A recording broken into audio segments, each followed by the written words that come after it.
Are you saying that Old Trafford is no longer the theatre of dreams? It's been a theatre of It's nightmares. the theater of nightmares.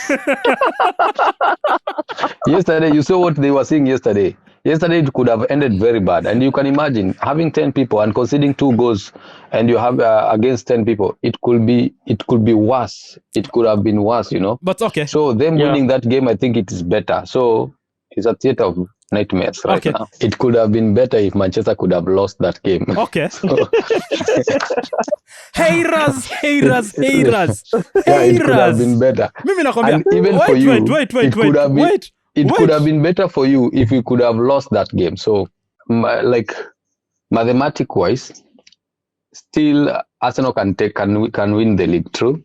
Okay, yeah, but if Liverpool lose all the games they are left with. That's why we are saying mathematically. Yeah. They can still win the league. Okay. So you can see Liverpool and Arsenal, they are trying to win the league. Joshua, Fulham against Chelsea. You are London kind of derby for that. Yeah. This one is a Fulham win. Okay. Yeah. If this Chelsea is losing against Ipswich, what do you expect? Okay. You guys are playing against also Ipswich. What's your thoughts on that? We are going to batter Ipswich very bad. You remember the first leg, they were very difficult for us. Okay. So this second leg, I don't think we have a lot to lose. We don't have any pressure, by the way.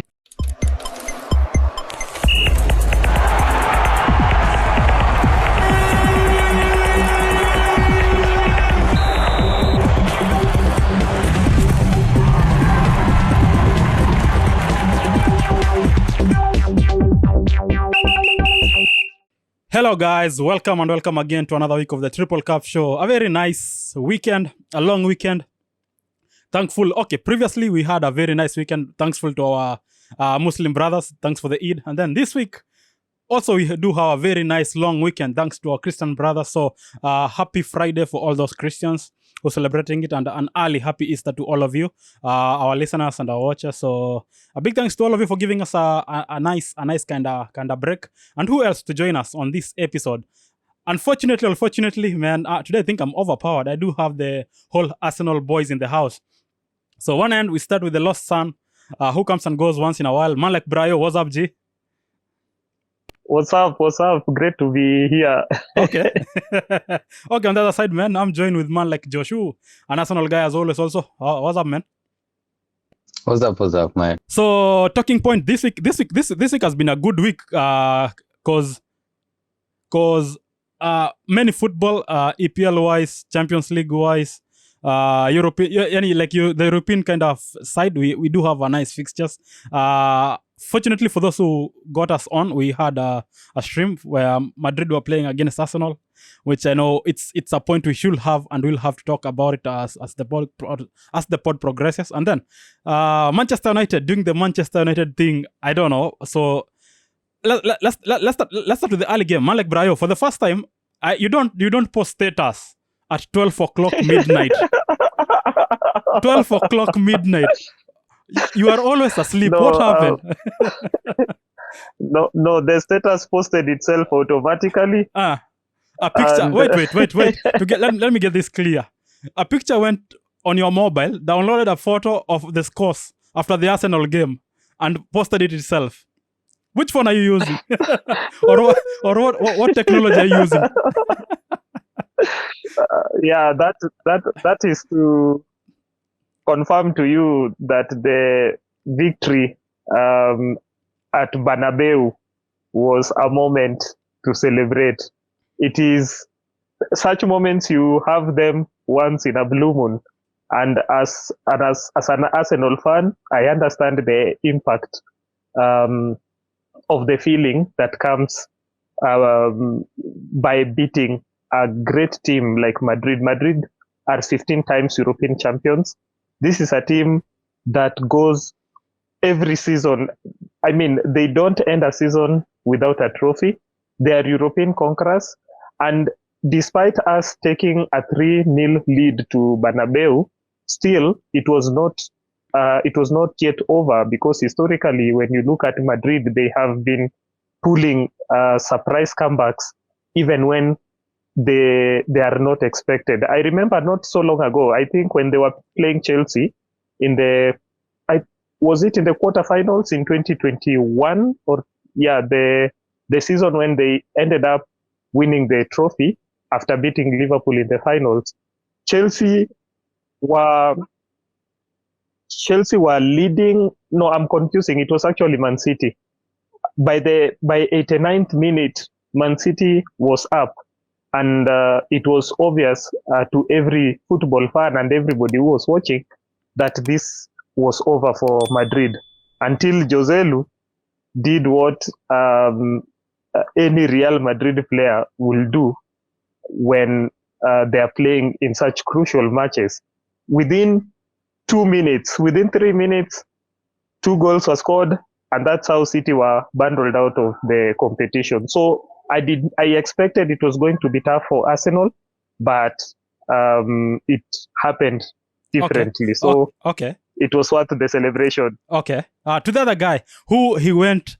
If you guys just were on the stream, you'll notice one guy went from being here after the Martinelli did somebody's father, somebody brother, somebody friend dirty. One of my friends did not had room on the stream. Man, like Joshua, just okay, walk us out.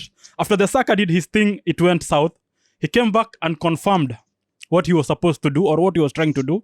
And then you guys did just left Martinelli out, and he did somebody dirty, man. I just closed my eyes. I remember you were like, I don't know. It's like a monster. It's like something just entered you from in another world, man. Like you became like an alien. You know, there are some things which you are hoping for the best, but you cannot predict how it will go, you know.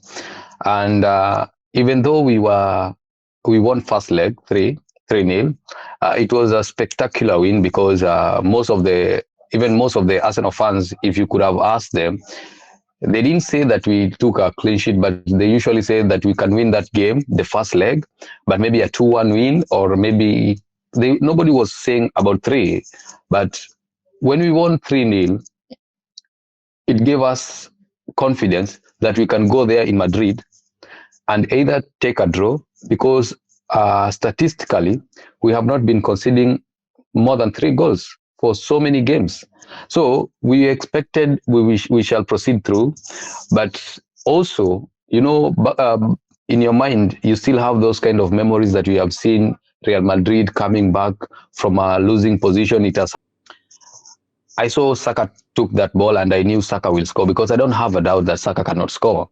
But sometimes when you are in these big stages, I think it's just a boy, and it's just a thing that you want maybe to try and score in a different way that you are not used to. For me, I usually congratulate those guys and the likes of Cristiano Ronaldo. They don't put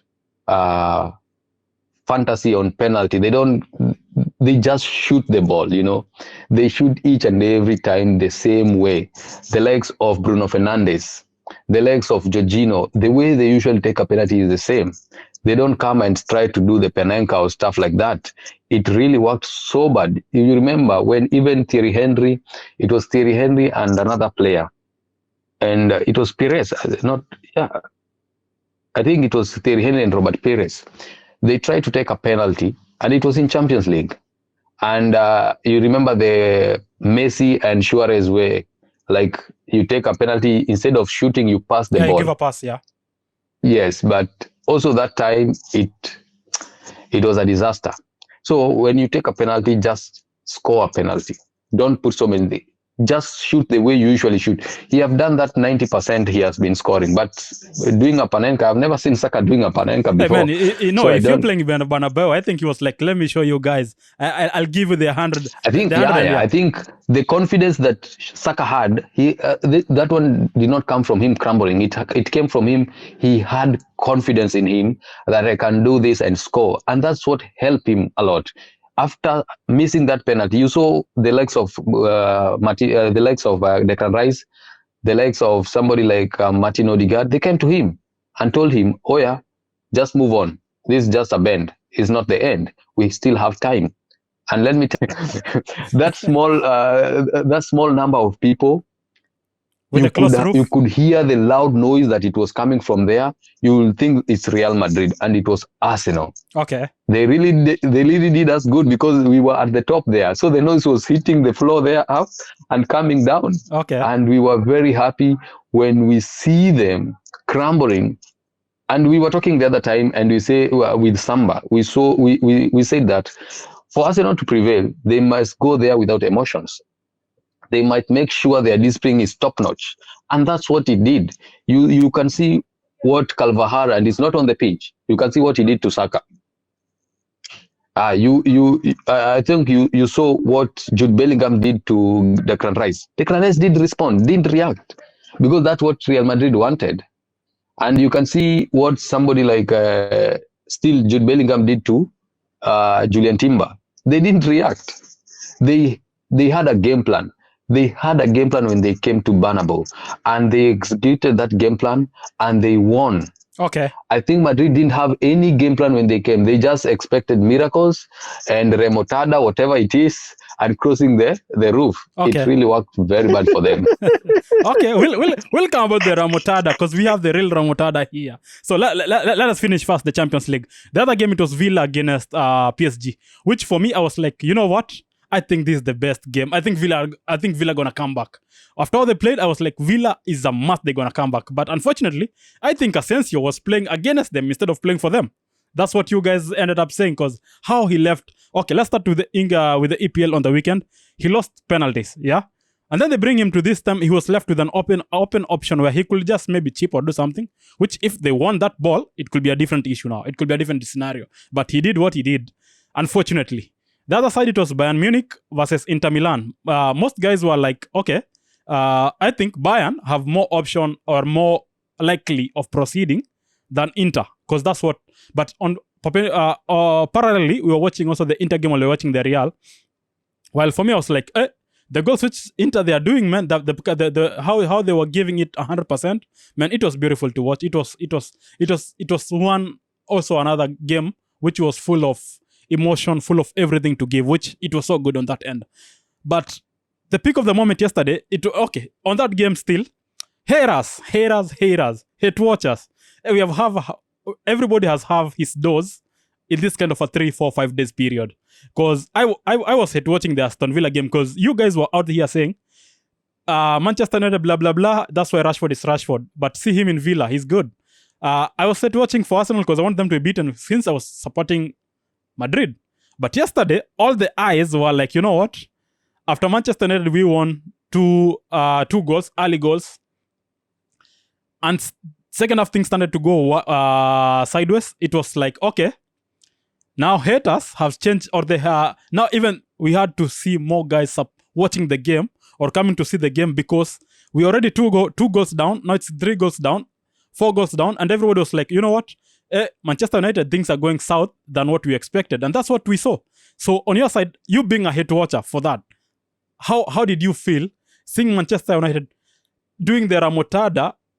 Well, Madrid was supposed to do that. How was it for you? I was happy Madrid didn't do that. Okay. That's one thing that I took it positively. But I think I usually want to see those kind of moments in football whereby you think it's all over, but all of a sudden it's not over.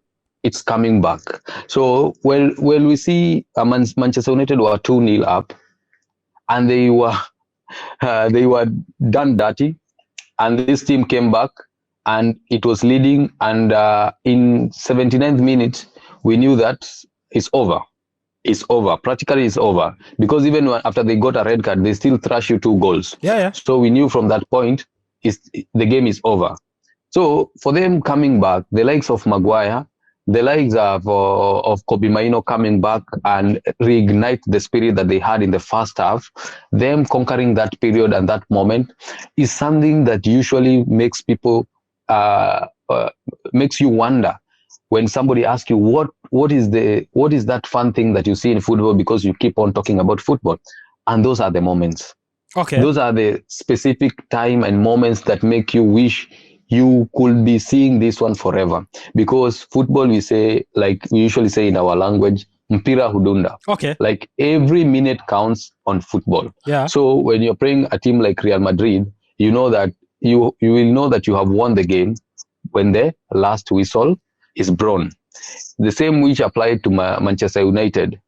They knew they have won when this guy got a red card, and later on they came back and scored 2 goals from that. Then these players, they were wasting time. We saw the goalkeeper what he was doing, and they knew that they are going for it. They have won. They are not even going for penalties. Within no time, Kobe Mainoo scored a goal. Man. And now these people are playing for penalties. Okay. So because now you have to gamble now. Yeah. For penalty, because you are less man. You are less man in the field. Okay. So you have to gamble. Now we have to not consider goal and make sure that you are going to penalty, so that it will be a 50-50 chances for us. Okay. But later on, within no time, I think the defensive wise, they were taken aback by that, but by conceding that goal. So it caught them by surprise when that cross came and Maguire was just there. Okay, there was a person in front of him, but somebody should have kept Maguire on that position, or should maybe left Maguire to be in an offside position. Okay. But they put him on onside position, and he just controlled the header, and it was a goal. And Manchester United qualified for that period. Okay. And I was very happy. I was very happy for the football moment, but I was like, oh damn, where will I take these all memes for? Man, you had to delete all the memes. That's how bad it was. Yeah, because now what will I do with them now? I cannot troll Chelsea, because I don't troll Chelsea, first of all. Okay. So I cannot troll Manchester United. So there was no place to take these memes, Okay. Nice. So you have to delete them, and I was very happy by then. Okay, for me, after I saw, unfortunately, I didn't watch the first half and second half. I just came on the right time. That's how good it was. That's how good it was set for me yesterday. I was just out doing my thing, coming back. It's around 12 o'clock. Man, I'm finding the game. It's 100 minutes plus, just for us to be beaten. While I was watching, and I was like, I wish I did not come here.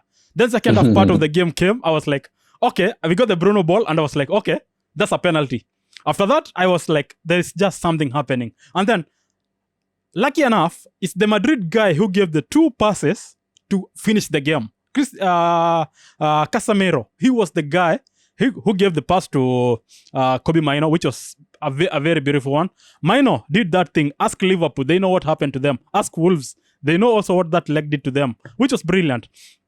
But finishing off, I was like, Harry Maguire, I'm sorry. Maguire has been brilliant. I was like, Maguire, I'm sorry. I used to bash him badly. Even Brayo knows that. I used to bash him badly. But after that, I was like, Harry Maguire, man, forgive me. I was not ready for your game, because, man, he saved us. He just saved I don't know. He just gave us a new kind of life. I don't know, man. Even it's hard for me to explain, because if it's come to bashing Maguire, I think I was the first one guy. Even Brayo is a big fan. Who knows? I also know, I used to mention his name badly, to an extent that always after every game they played, they used to laugh at me, pointing out Maguire did not play, or pointing out Maguire played. Which for me, it was like, okay, that feeling, because like, but we need to say 3 minutes ipo heshima yake. 3 minutes it's a very long time. And a very good. It's a long time in football. Yeah. 3 minutes. It's longer than 90 minutes. Because only for Manchester United it was longer, but for the other team it was shorter. Those minutes they finished very fast, Man, I was like, they even regretted the time they were wasting with the goalkeeper sleeping on the ball, doing the thing, doing whatever it is, the dark arts. Yesterday it was not a dark arts day. Okay, bro, on your side, after you say that Manchester United thing, and you have the history of me with Manchester United with Manchester United players, what's your thoughts? Or what after you saw this? Because I know you didn't watch the game. After you saw the results, what was going on in your head? You knowing me, and I was watching the game. I knew you must have felt it crazy, and that was with every United fan, because. Honestly, if you ask me, the game was done. But I think what happened is that football happened. Maguire did his thing. But I must also be quick to say that miracle in football don't happen often. You will not experience that sort of miracle that went United way yesterday in the coming rounds, because if that is how players will lose concentration when it is too early to do so, then you definitely expect that miracle to happen, but this time not in your favor against you. So I think it is an opportunity for United to go and take stock of their performance yesterday. I do congratulate Manchester United because that was really a great way to come back from from loss. Actually, United came back from loss. They had lost that match. They won. They'll be meeting, I guess, Athletic Club, and this is a club you wouldn't afford to make such kind of silly mistakes. I dare call it silly mistakes because you have an advantage playing with one man more. So I wouldn't understand why. And playing at home, you are playing at home, you have an advantage of one man, and you still allow yourself to be done by with a team that was considered underdogs after getting that red card. So I must really caution United that this kind of miracle will happen, but not in their favor. So let's go to the. Unfortunately, Chelsea cannot talk about because we don't have anybody who we can banter. But the likes of Mike were not available, and the likes. So it's for us. It'll kind of a bad way. So come to the EPL, man. I don't know what's happening, Joshua. When I'm watching the games, Nottingham Forest, they did have a very nice kind of a run, but unfortunately, man, they're being beaten back to back. Is it because the likes of Wood and what are not there, or is this what we say? Some teams, when we think that's the time they should be on it, that's when they lose it, and that's where the issue comes in. Because I don't understand how comes they were so good, and they also were somehow a competitor, like a locked position for number 3. But now with how they are playing for the last 3 game weeks, it's like, okay, even the top 4 option for them, it can be a wanting kind of a thing if things goes as how they are going. We knew Nottingham Forest, their stronghold was their defense, because they were playing a low block when they are meeting, especially this big team. So it was very difficult for you to score against Nottingham Forest. And for them having Wood as their number 9, it was easy for those, maybe we can say the likes of Ola Aina, Milenkovic-Savic. It was very easy for them to throw the ball and cross the ball to their number 9, and he scores a header. Because like every game he was scoring, if you check the numbers of goals he has scored in this season, is commendable. Even you didn't see him doing that when he was in Newcastle. So the absence of their number 9, the absence of their fullback, Ola Aina, is what causing them to crumble down. Because if you see the team that they played against is Aston Villa. Aston Villa also, they are fighting for the top 4. They want to play in the Champions League. They have a good team. And one of the team that I can say second to Liverpool that are having a very good depth is Aston Villa. Because if you check, any person who is at the bench is simply a person who can start in the first 11. So if you look at those kind of things, you can see Nottingham Forest, they didn't lose to a weak team. They lose to a very strong team. The next team they played against is Everton. Everton are very good at keeping clean sheets. They are defending very well, especially if they are meeting a team which is above them. So having them played against Nottingham Forest, and Nottingham Forest having a deficit of their striker and their fullback, who are mostly responsible for those assists, then it's a weak point for them to score goals. But also it's they have a weak link there for defensive voice. So when what Everton does, if they get a chance, they score a goal, you not score against them. And that's what they do to Arsenal. They drew against Arsenal.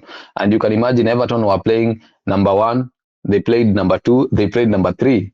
And I can see them triumph in that position. So kudos to Everton, and also Nottingham Forest. They need to do better.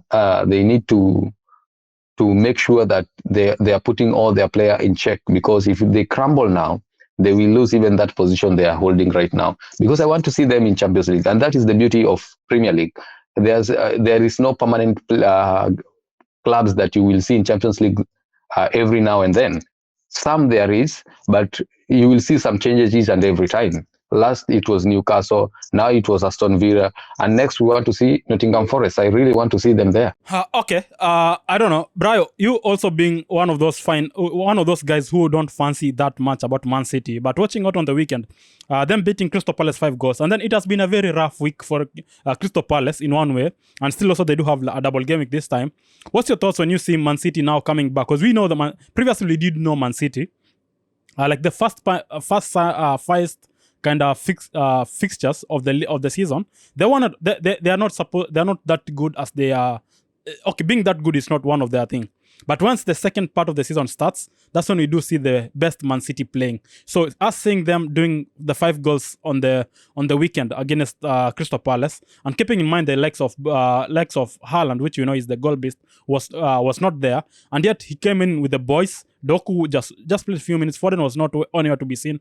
The guys scoring the goals, it was the guys which we did not expect them to do. What's your thoughts when you see that kind of? Do you think now they are forcing it to be maybe to confirm their position in the top 4 kind of a thing and Champions League kind of games? My preliminary thoughts on that question is that this is not a show of extraordinariness on the part of Manchester City.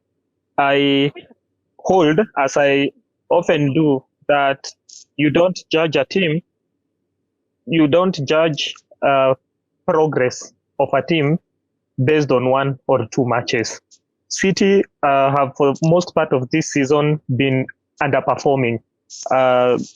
Looking at their standards as we know it, it's a team that should be somewhere above there.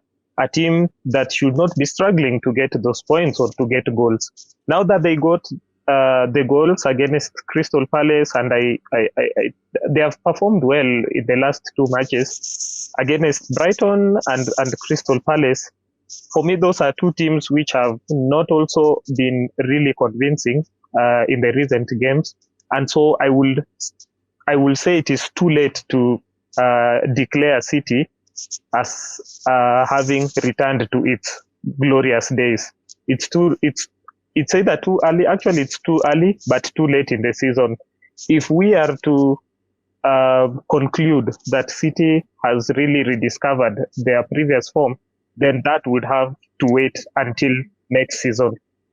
Otherwise, we might as well have to see how they perform in their remaining matches, about 6, so that we can definitively,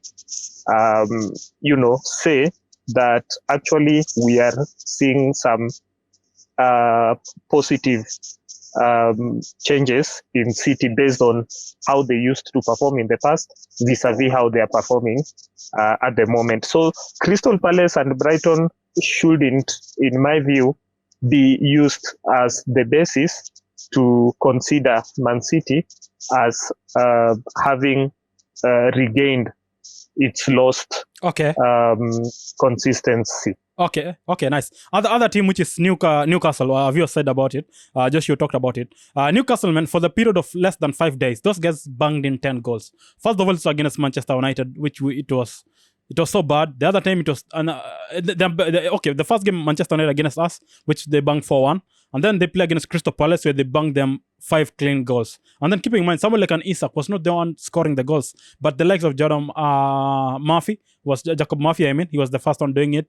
Harvey Barnes also coming in. Their defenders always coming in and chipping in for the team. When you see this kind of a thing, do you know they have reignited that mode where they know if we do better and we continue doing the same thing we're doing, it's gonna end up to be in the top 4 and maybe locking our number for that position. Newcastle have shown since the starting of this season that it's a team that needs to be in the Champions League. It's a team that can do better. Last time they crumbled in the Champions League because they didn't have enough guns in their armory for them to be able to play in both sides, in Champions League and in Premier League, and also there was domestic cups which are going on. But this time round, I see they want to they want to strengthen their team by maybe having those kind of players that they are team players, first of all, and also they are players who can come from the bench and produce a significant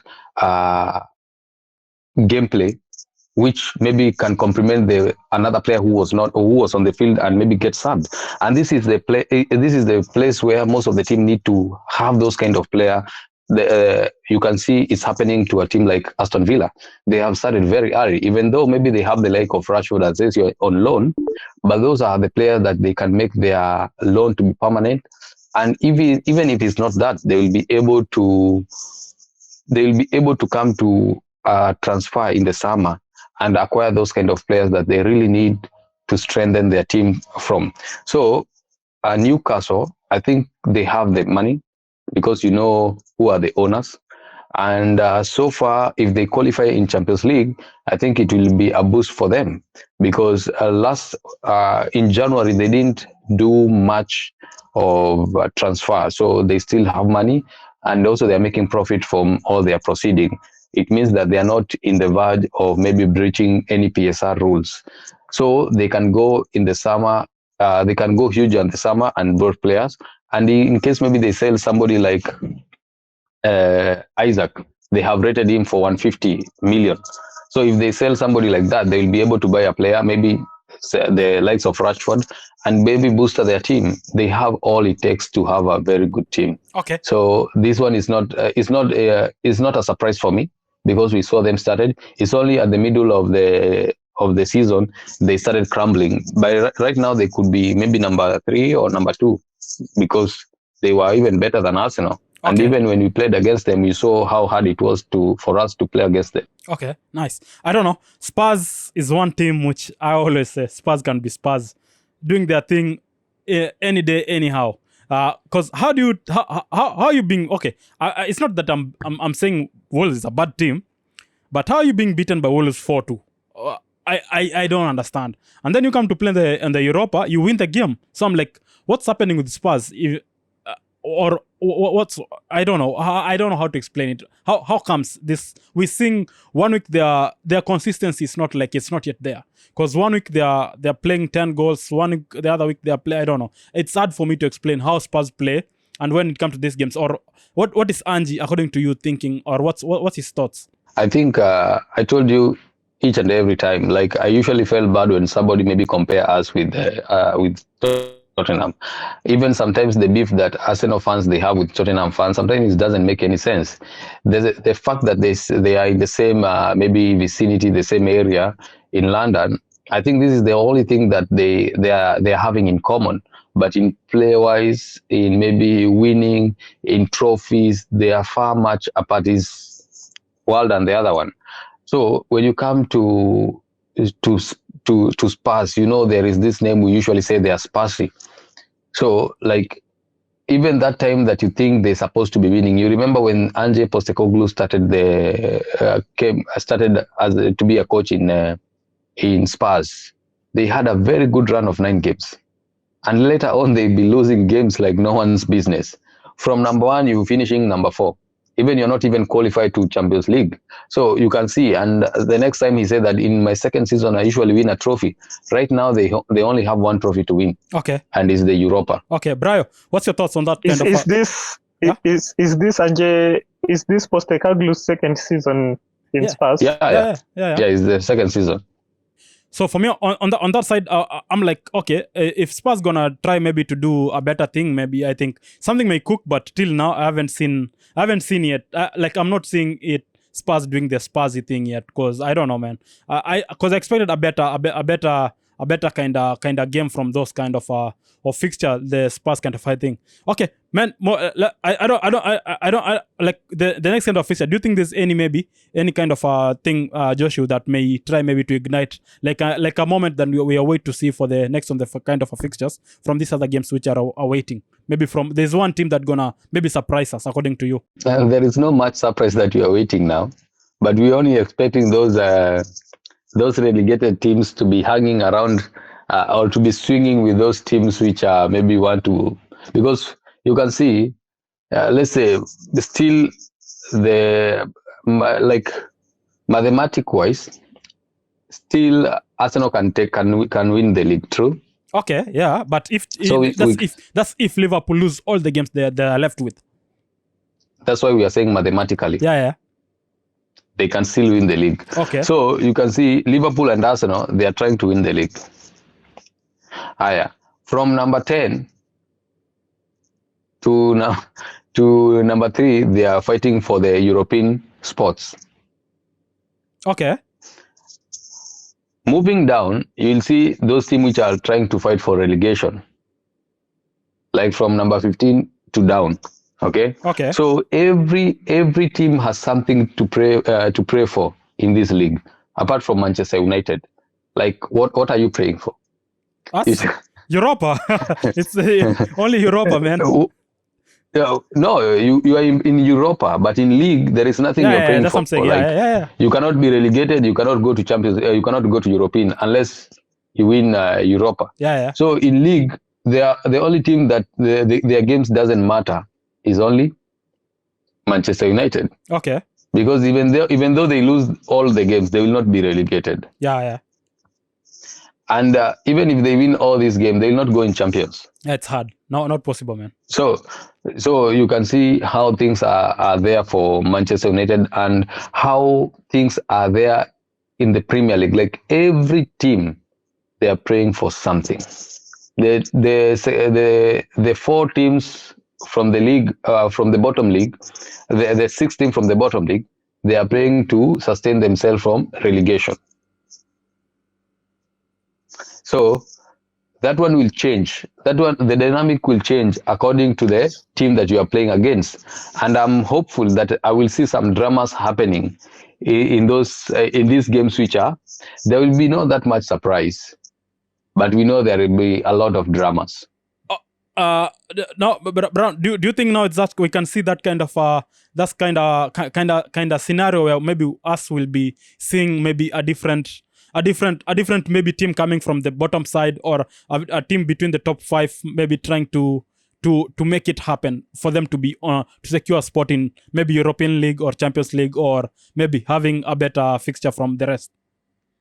For this game week or for the this last season? the six game weeks which are left. Do you expect to see any surprise from your end?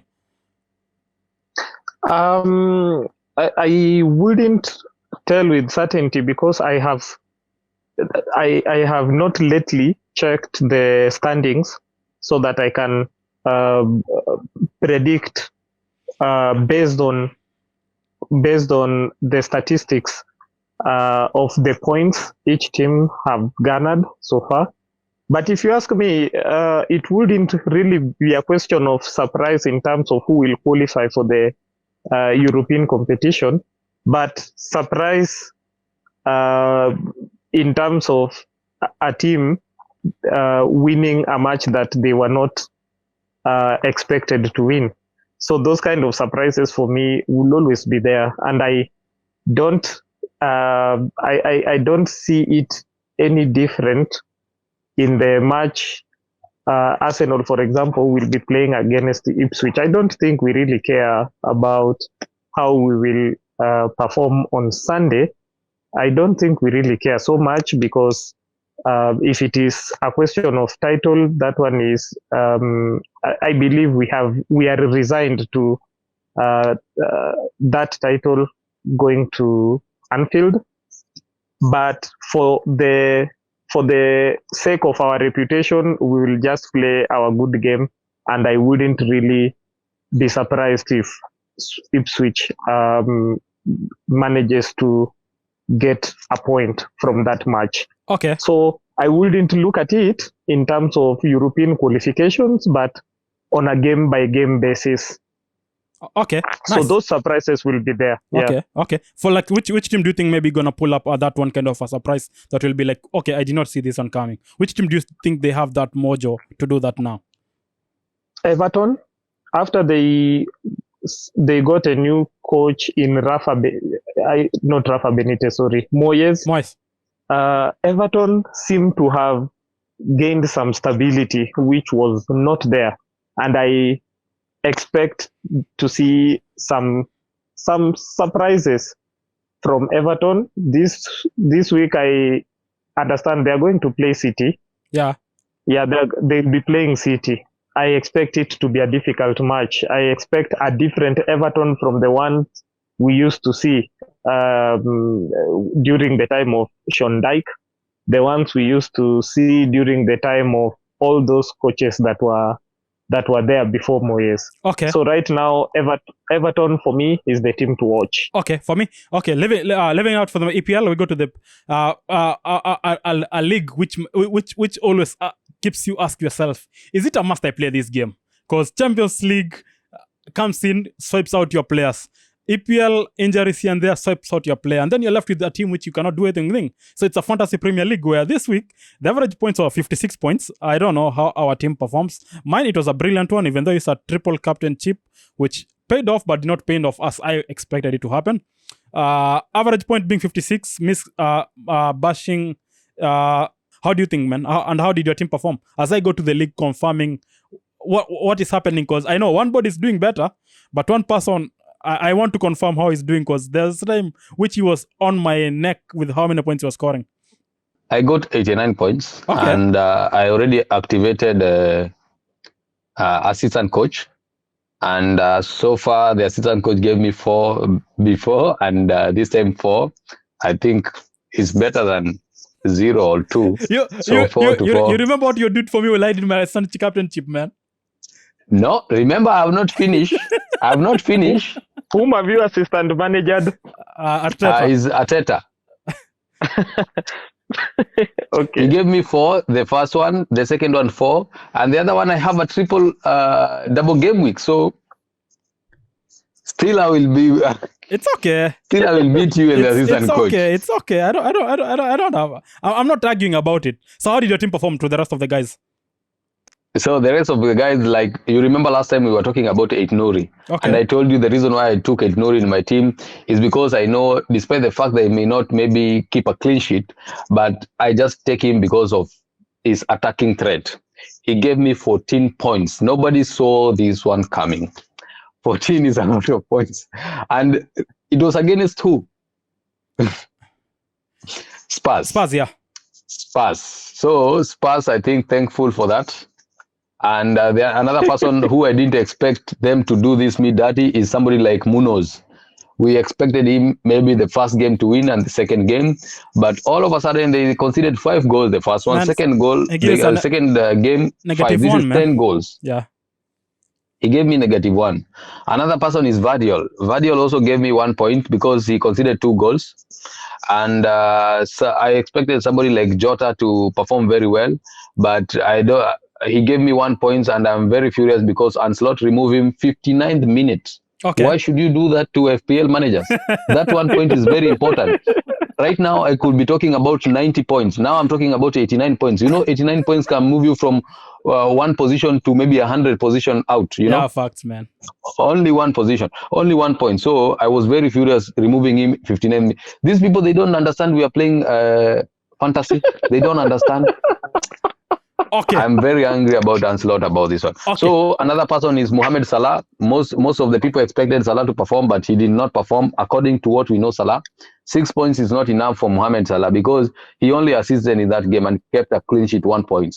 Another person is Jacob Murphy. I think he was the man of the, he was the one of the player that starred in that game week. 19 points from Jacob Murphy. I don't know why I didn't think about captaining him, but he did very good. And this season, I think Jacob Murphy has been doing very well for Newcastle. He has been having a lot of assists. I think now he has 13 assists and 8 goals. I'm not sure, but this is what I checked maybe sometimes back. And I think this one is showing that Jacob Murphy has reignited himself. I think he's a player who Newcastle value a lot, but I'm really worrying if he will stay in Newcastle. But also because he's injury-prone player, it's very difficult for him to go in a big team. So I may say that it's better for him to stay in Newcastle because they trust him. Saka, we put him because we know Saka can come 10 minutes and do some things, but he didn't do it. He got us 1 point, and I don't think I will put him again there in my league because I'm expecting him maybe to have maybe less minutes to play because they're expecting him to play in Champions League. So Saka is not one of the players that end. The other player who was maybe the most captain player, also triple captain player, was Isaac. Isaac got got 11 points, and we expected him to get a lot of points. Somebody like Dawuud captained him, triple captained him, and we were laughing for him because the first game he did nothing. So we were expecting you to get a 0, to get maybe less points, and your triple captain could be gone to waste. But at least he gave you 33 points for that matter, for you triple captaining him. And another thing that I was very proud of myself is for me to select, instead of selecting Mateta, who most of the players selected. You know that? Yeah. Because he was having a double game week. I went on and selected somebody like Joao Pedro, and he gave me 13 points. Okay. I'm a genius. I'm a genius for that. Okay, we'll see. We'll see. Wait. The next player is Mamouche. Okay. We talked about Mamouche, and we say Mamouche is a player that nobody's supposed to miss that player. Yeah, that's a must-have. The absence of Haaland. Yeah. I think it shows that Haaland being absent, definitely somebody who will come and take his place is Mamouche. And we have seen some instances that Mamouche is very good at striking and is a very good player. Okay. And you're expecting him in this Man City, which is scoring 7 goals. You're expecting Mamouche to be involved in those kind of goals and assists, and he was. So I was very furious because I didn't put somebody like Sarr on the team, and I put Saka instead. But to make to correct you, I forget to change my team. Okay. So if you change it, no. If you change it, do you think you'll have got the points you're getting now? No, I could have changed it for Saka. I think I could have put Sarr and Milenkovic-Savic. Okay. So Munoz could not be in that team, and Savic could be there because I thought maybe Savic will give me those assists against Everton. Okay. So the only difference could be there. I could have more points. Okay. Let's see. You're talking about forgetting. I don't know. Brayo, did you forget your team, or this is the best you can do? Because I don't know how are you getting 34 points. No, yeah, it's so unlike me. Okay, wait. Yeah, Coming to the back, you do have somebody like ourselves. He gives you 3 points. Ben from Southampton, this guy gives you 0. Timber gives you 1. Munoz gives you -1. Boemo gives you 2. Your captain Salah gives you 12. You have Rashford gives you 3. Saka giving you 1. Archer having 2. Wissa 9. Wood 2. I don't understand. How comes all your bench, you do have somebody like Atana 0, Aina 0, Keane 0, Clivert 0. What are you doing with your team? What's not happening for you? I also wonder. But for the longest time, I think this is the 5th game week. 5 game weeks have passed without me changing my team. But last week I had intended to change that team. I even committed that by noon of the day of the games, I will make some changes. For some reasons that did not happen. I forgot, literally I forgot, and this time I said I will change my team before the deadline. So I confirm that today I have made some positive changes I hope to my team, and this week I want to get away from those bad points I am getting and to at least rise up the ranks. Okay, nice. So to rise up to where are you rising up to? You know, if you are above me, expect to be okay. Maybe this game week may not be sufficient because everybody is making those changes, taking advantage of the double game week. But be rest assured that by game week 36, 37, thereabout, I should be back to where I belong. Okay. Where do you belong? I belong at the top. I belong at the top. I don't know about that, but okay, it's well and good. So for this time, man, there's a double game week in game 33 where many teams, I think, if you haven't done it by now, if you do have a wild card or if you have any chip left with you, I think this is the best game week to move in, because keeping in mind there's no game in the midweek, so maybe most players will be relaxed here and there, because like last week it was kind of you don't know if your team will have if your players will play because they do have a Champions League game to play.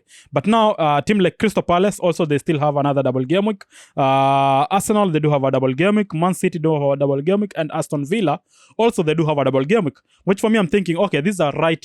It's like I'm asking myself, or I'm thinking it out loud. Is it the right time to have a wildcard chip activated?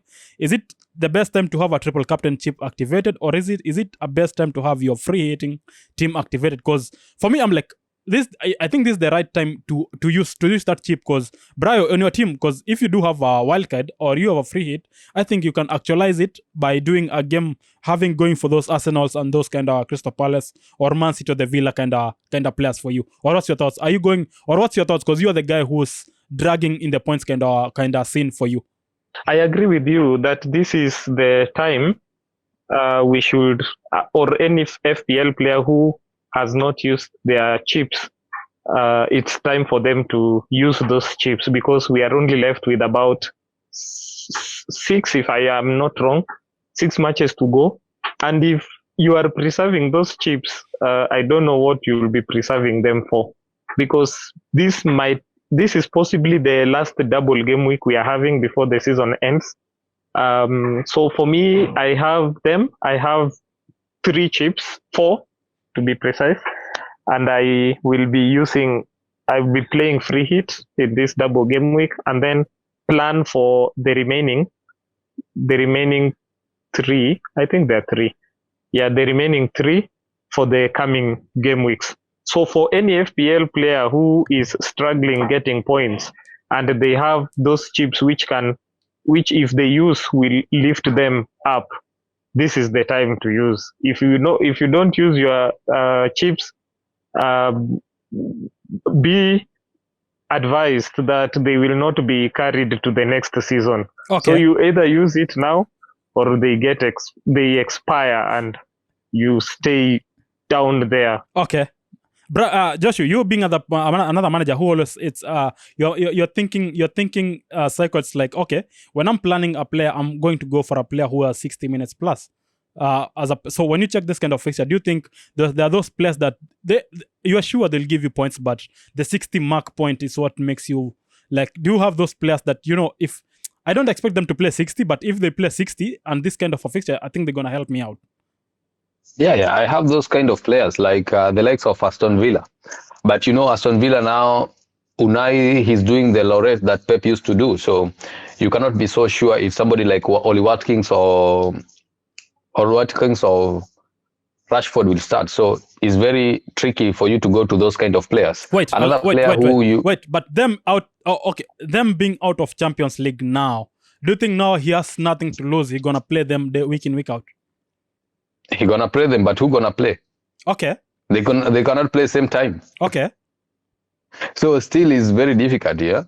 It still is very difficult. So you don't know who will start and who will finish, and it means that one of them will finish 60 will go to 60-minute mark, and another one will not. So you don't know who will do that. And we have seen when he was doing that rotation, when it was in Champions League, like the other time, who played in the Champions League? It was Rashford, and Oli Watkins came in the dire times. So who you're expecting somebody maybe like Oli Watkins to start in the Premier League, but you're not sure. You're not sure if they will do that. Another player is Bukayo Saka. He can give you points, but you're not sure if he will start the game or if he will finish the 60 minutes or so. So you cannot go for Bukayo Saka because you're not sure. For me, I think it will depend with the type of player that I'm having on my bench, because right now I think I have to do a transfer, but I don't want to do a transfer for Bukayo Saka because they have a double game week. So I know maybe one game he will finish 60 minutes, another one he will not. Or maybe both of them he will not finish 60 minutes because still they have to play the Champions League. Okay. And still he's coming from injury and he's been playing a lot of minutes in the Champions League. You have to check those balance, and you have to check which is the player that you mostly wish to have on your team. And when Champions League is involved, and when those kind of team, they are playing like a cup, like Newcastle, they are playing FA. True? Yeah. So it is still be a problem for you to select the likes of Harvey Baines and Tonali. Isaac will be there, But Baines, you are not sure if he will be there because you have seen the resurgence of Anthony Gordon. Also, Gordon is back, yeah. Yes. So even Murphy is in a problem because you're not sure if Murphy will start or not. But his latest form, you are sure that Murphy will play these games. But Harvey Baines, you're not sure about it. He has scored in this double gaming that he was, but you're not sure if the resurface of this guy Gordon, if it will affect his minutes. So it's still it will be a very tricky for Newcastle players. Okay, nice. So when you check kind of this fixture, we have said we're gonna concentrate only for those players and teams that do have double, because I think that's the only place we're gonna, if you want to get points, you'll get much points. And then so team like Man-City, them having a double up. So for me, I'm checking it out. Marmoush is a must-have for you. If you don't have him, I don't know what you're thinking. Gavidol also on the defensive, but they're not getting the clean sheet. But still, we know Gavidol is a must-have if you want to have the double game kind of assets for Man-City. Who is Gavidol? Just Gavidol. Just Gavidol, you Man-City defender. Yeah. Gvardiol. Yeah. Yes.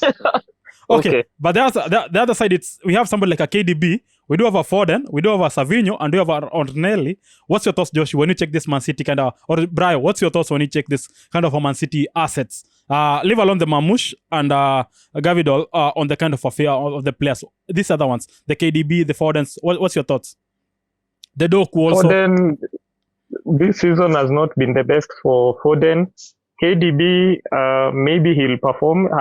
He's doing his last games for Man-City.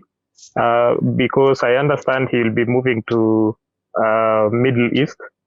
So those are good players to pick specifically for this double game week.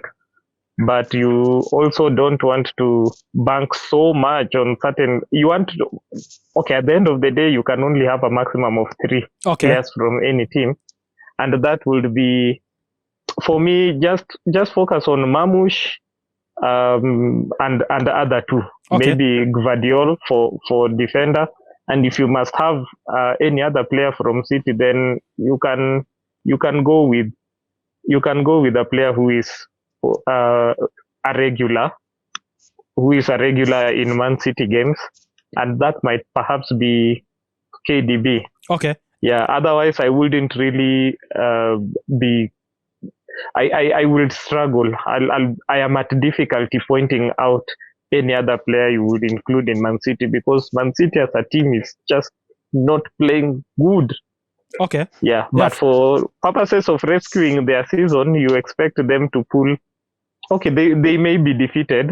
They may lose both games or one, but at least you are assured of them scoring. Okay. So pick players who will either score or who are guaranteed to provide assists. Okay, nice. Joshua, on you end, do you think when you check with the Arsenal kind of team, because also it's a good team, somebody like Raya, I know he's a confirmed pick if anybody wants to go that defensive kind of option. Most of the guys they're gambling between either Raya and Saliba and Kiorol on the defensive kind of thing.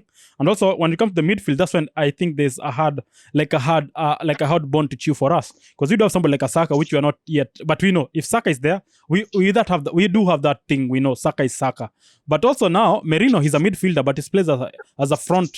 Is your center forward, which makes him up on a very good position, set him up in a very good position to score many goals. But also now we do have somebody like a Trossard, which we know, hey man, this guy always, once he comes in and out, and this is being a double game, so we're not sure if Martinelli will gonna play both, or you don't know what's gonna happen for that. I think it's very difficult for you to select Arsenal player, especially they're having a double game week, and also they're having a lot of players who need time, who need minutes to play. The fact that they have a Champions League on the horizon, it gives you that sentiment of, I'm not sure if these players who are first 11, they will have this week game, or maybe they'll have that 60-minute mark. So on my understanding, I think the one player that you can select in that team is Merino. But Merino, if he will play, they'll play with Partey. So it means Partey will be there in that game, and Merino will play up front. Somebody like Bukayo Saka can be rested, and they play Ethan Nwaneri, and the other side they can play Trossard. So you are rest assured that Merino will be there. I'm not convinced, but I know Merino will be there, and if he's playing, we have seen him scoring goals and giving those assists. So he's coming as a cheap bargain for you. He's a cheat code, and he's scoring goals and he's playing up front. But in case Thomas Partey or Declan Rice will not play in that game because of the Thomas Partey will play, but Declan Rice may not play. So you know that Merino will play as a midfielder. And him coming as a midfielder, then those goal threats, they'll not be that much possible for him.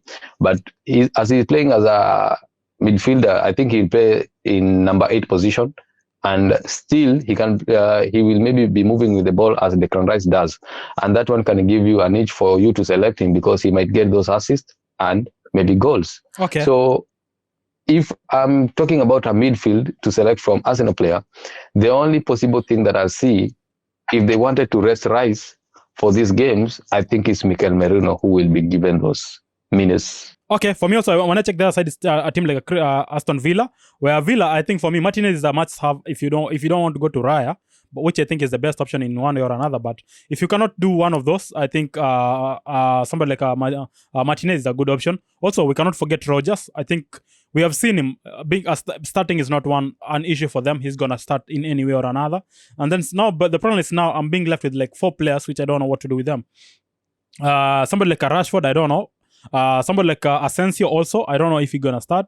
Somebody like a Watkins also, and a Konsa also on the defensive can. Those 4 players, I'm yet to have one on my team, but because I don't want to go to Rodgers and Martinelli already, but still I don't want to go to Rodgers or Martinez, but still I want to do that risky kind of move where I'm thinking between Rashford or Asensio. I think for me it's a must-have. One of them is a must-have for me, or Rodgers, Rashford, and Asensio. I just need to get myself in to have one of those players because I know if one of them, because we've seen Rashford, he has have like now more than 5-6 chances and is converting them. And then now after we heard from Unai, he said Rashford is the number 1 penalty taker. Having that in my mind also, it's like a gamble for me not to have Rashford on my team. But I'm not yet there because of the minute issue, because of many of the players. But if the minutes are confirmed, I think Rashford is a better option and Rodgers for me to go to. When I check on the team, which is Palace, which do have a double game week, Mateta has been a good option. He has shown us, but the last 2 game weeks, it hasn't been good for them. Munoz, the same thing. Eze and Sar, also the same thing, but they haven't seen. So, Bri, when you check this kind of Palace assets, what's your thoughts on those assets? And what's the best way for you to move on when you go to these Palace players? Eze, because he has been scoring lately. Mateta maybe because he's a striker, but I'm worried about picking so many Palace players. They'll be playing Arsenal, and I think is it Aston Villa? Yeah. Which other team will they be playing? Villa. Yeah. Villa. Yeah, it's risky to pick so many Crystal Palace players. This is a team that, in as much as they will score, they will also concede. So avoid Munoz and other defensive options that Crystal Palace has on offer.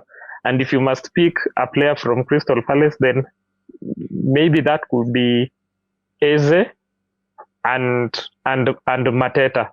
When selecting players from Crystal Palace, consider the opposition that they'll be facing. Okay. So if you must have a player for purposes of this double game week, because they also stand a chance, pick players who are attack minded. Avoid players who are defensive or play in defense, because they are going to be beaten and you will lose points and you will not blame me. Okay, nice. For this kind of a thing, Joshua, do you think now what's that? Because there's some players outside there who they don't have a double, but also we know it's a good player to have. Because somebody like Salah, for me, I know it's a guaranteed sure. If you do have him, you're gonna keep on the team. Somebody like Lanson, also from Wolves, also is a good player, but I don't know what's gonna happen with him. So what's your thoughts for these players on who's those other players who are outside there that you think now it's a good option to invest on, even though they don't have a double game week? Okay, this one for you to invest this week, I think you have to consider the fact that there is a blank on game week 34. So when you're investing on this week, you have to make sure on game week 34 you have those players that you replace them, or maybe on game week 34 maybe you'll be able to play a free hit, because it's not advisable.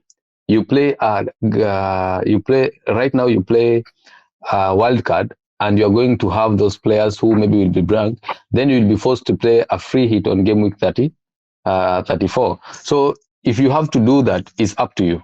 You know how you have to, but make sure, because in game week 34, you don't play a wild card because it will affect the rest of your season, the rest of your remaining games. So you know which one to start with. I think it's better if you have to start with maybe wild card for the wild card you're planning for the rest of the season.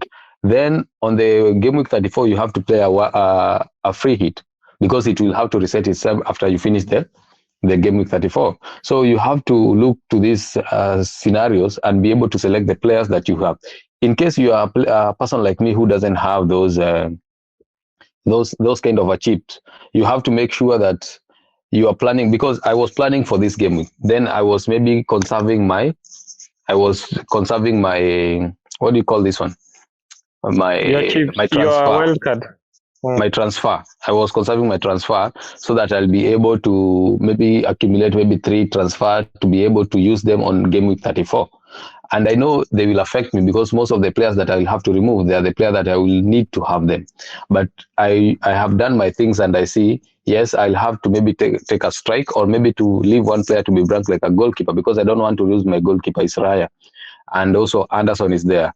And I don't think it's a wise decision for me to waste my transfer on a goalkeeper because they don't contribute as much as we want in the game, in the day-to-day game. So it's rather I use that transfer in another player rather than a goalkeeper. So I might leave it to be blank because sometimes you play with a goalkeeper and he give you 0 or 1 point so many times. It's not an issue. So it doesn't affect the team so much, but I have to plan for that. And that's why I have to care, because on my chips, I only have a bench boost which is remaining and a triple captain. The free hit I played, the wild card I played, and assistant manager is active. So this triple captain and bench boost is the only thing that I'm remaining. And I'm thinking after I finish the manager, then I'll have to play the bench boost. Okay, so that's why I have to plan for my. Which are these other players who for you don't want? Yeah, before you move on from that point, I associate though partially with your view, with Joshua's view, and this advice, my opinion, will be relevant to those people who have their chips, especially wildcard and free hit, and also they have some good numbers in their transfer. My suggestion will be, considering that this is a double game week, a free hit will work perfectly for this game week. There will be game week 34 in which some teams will have a blank. In that game 34, play your wild card. In both scenarios, when you play your free hit and your wild card, your transfers will be accumulating because you will not have utilized any of them unless the rules have changed, so that when you activate your free hit, it will be counted on your transfer. But assuming that is not the case, then it is advisable for you to play your free hit in order to maximize on your chances to accumulate more points this double game week. And then on game week 34, play your wild card. And then on game week 35, those players who will have a blank in game week 34, you can utilize your transfer to get them. And if you have, say, 2 transfers right now, for in game week in this game week where you will be playing free hit, you will accumulate 1 more transfer. Okay. When you'll play wildcard, you will accumulate another transfer. That will make it 4. So that in game week 35, you can return those players who will not feature in game week 34. And I'm sure there will not be so many. Okay. Their players will probably come from these 4 teams that will be playing in this double game week, and they are Arsenal, Man-City, Crystal Palace, and Aston Villa. Okay. So at most, you are probably talking about 3 players. Those ones you can get them in game week 35, during which you will have added another transfer. So you'll be speaking about a maximum of 5 transfers, if at least 4, maximum 5. Okay. So start with free hit, and then wildcard will follow, instead of playing wildcard and then let a free hit. Okay. Utapoteza points. You stand to lose if you start if you start with wild card and not free hit. Okay. Now coming to a quick fast games on the weekend. We start with Brentford against Brighton. Brentford against Brighton. Brentford against Brighton. Josh, what's your scores there? Brentford against Brighton. Yeah. You can see that's a very difficult game, by the way, because Brentford's even when you saw us playing against Brentford, is a team that and when they are playing at the GTEC, yes, they always concede. They have not kept a clean sheet in the GTEC stadium, but it's very difficult for you to win against them there. We have seen Brighton performing very well away from home also, and also at Amex Stadium, but this game is a middle table battle. And the only thing is possible, it can go either way. What I can say, if you are somebody that maybe usually bet, I think you can put a goal. But if you're somebody who usually want to predict who will win this game, I think it's either a draw or Brighton to win. Okay. Crystal Palace against Bournemouth. Josh, Brayo, what's your thoughts there? Crystal Palace will lose. How comes against Bournemouth? They've been lost for the last. They've lost for the last 2 games. So why do you expect them to lose again? And it seems it doesn't bother them. It doesn't bother them that they have been on a losing streak, and Bournemouth will be motivated by the fact that Crystal Palace have lost very badly by a margin of so many goals. Okay, they will lose, but I expect it to be a difficult. Okay, Everton against Man City. Crystal Palace will also want to be getting good results, so they will be striving to recover from the bad results they have gotten against City and against Newcastle, but expect Bournemouth to win. Okay, Everton against Man City, as always. We have seen Everton has been a very bad team when it comes to play these big teams. So for me, this game, I think it's going to be a draw, or if anything goes happen. Unfortunately, I do have one Man City player, which when I predict and it goes south, man, I'm not having, he does not know how to take banter. So I'm going to just predict on the sake of predicting. For them, it's going to be a draw, or if anything happens, maybe Man City win, but it will be maybe a 2-1 kind of win, not that kind of a long stretch of goals. West Ham against Southampton, Joshua? This is a West Ham win. Okay. Southampton will definitely lose this game. Okay. Villa, Newcastle, Brayo? It's a difficult match. I would give it a draw. Okay. Yeah, I will expect a draw. Aston Villa, coming fresh from Champions League loss, they will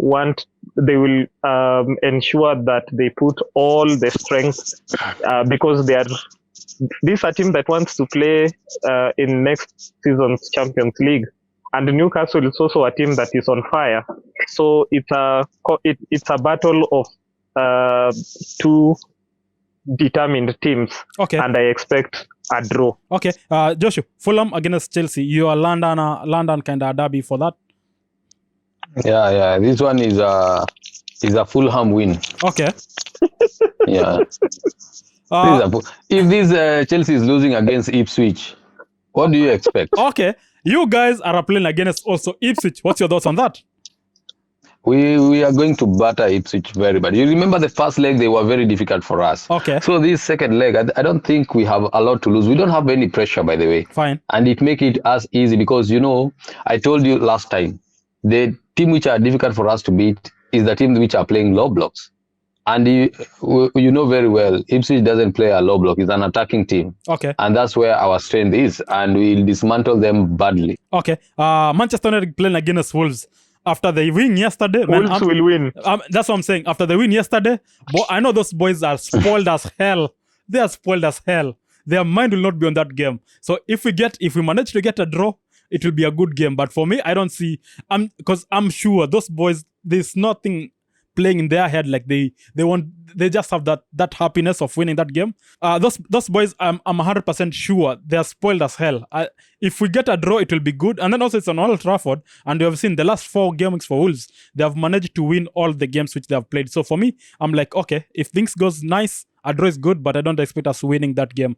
Are you saying that Old Trafford is no longer the theatre of dreams? It's been a theatre of nightmares. It's the theatre of nightmares. Yesterday, you saw what they were saying yesterday. Yesterday, it could have ended very bad. And you can imagine having 10 people and conceding 2 goals, and you have against 10 people. It could be worse. It could have been worse, But okay. So them winning that game, I think it is better. So it's a theatre of nightmares right now. Leicester against Liverpool.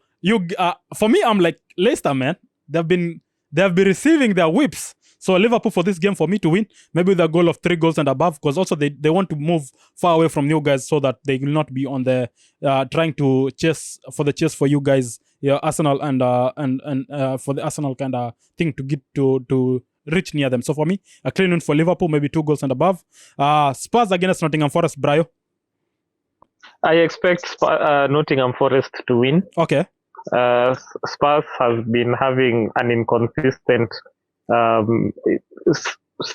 performance, and they are coming from a win. They won against Eintracht Frankfurt. Yeah, they won 1 goal. Yeah, they won, and they will be fatigued. And Nottingham is a team that is performing at a top level for this season. So I'm expecting them to present very difficult questions to Spurs. Okay. So Nottingham will beat Spurs. Okay. Man-City against Aston Villa. For me, these both teams are fighting for the Champions League spot, so it will be a very kind of good game to watch. I expect Man-City to win it, but also Aston Villa cannot be left alone. So it's that one kind of game which it's hard for me to predict. I don't know which way gonna go, because both teams, they have something to fight for, and every team is trying to get in that spot for the Champions League spot. Winding off on Wednesday, Arsenal against Crystal Palace, Joshua. Arsenal against Crystal Palace. Crystal Palace have been conceding a lot of goals, and they will still concede. I'm not sure about this game because, Crystal Palace, they are very good defensively, but I don't know why they're conceding those kind of goals they are conceding right now. Yeah, remember it. So, this team, I usually see it in so many teams. They are giving each and every person a way to go, but when they reach at Arsenal, now they put a block. I don't know how they do that. Okay. So, I think it will be a difficult game because they will not allow themselves to concede a lot of goals. Yeah, if maybe to give you motivation and that sense of predictability, you want to consider the 2 times these 2 teams have met, and Arsenal have won both ties. Sure.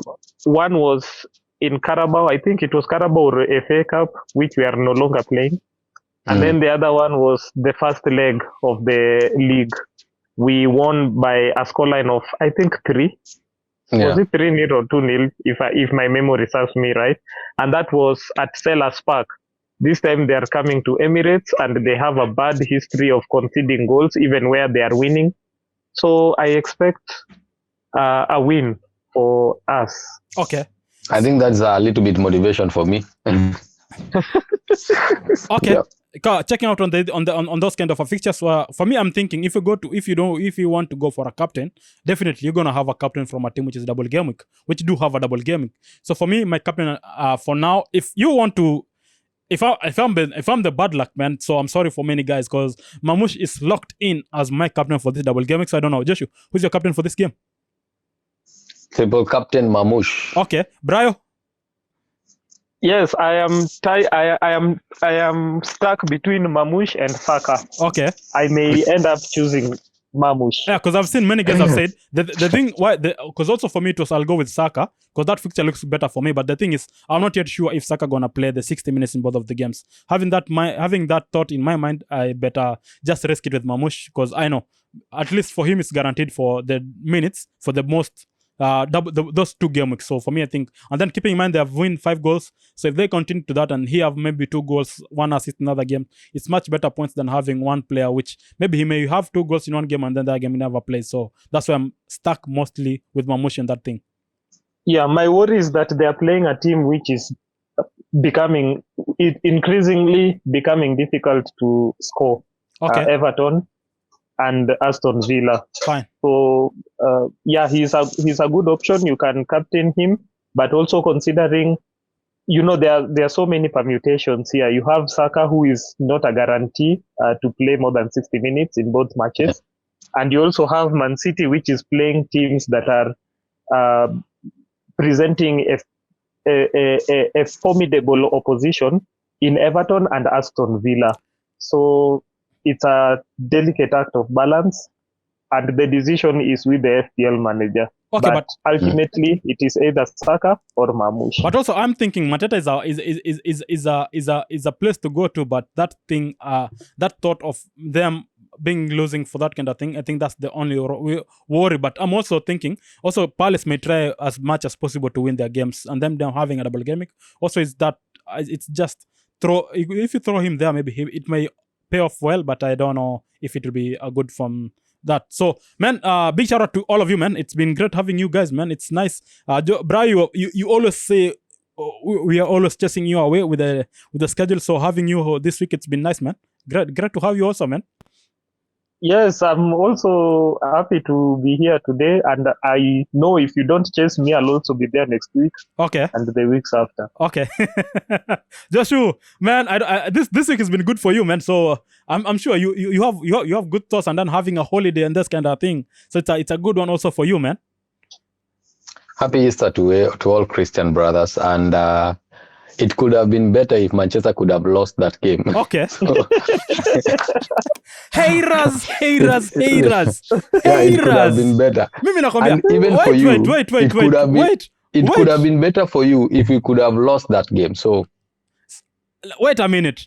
What a happy way to enter in a festive season. Us, Madrid drawing me down, nearly make me go mad.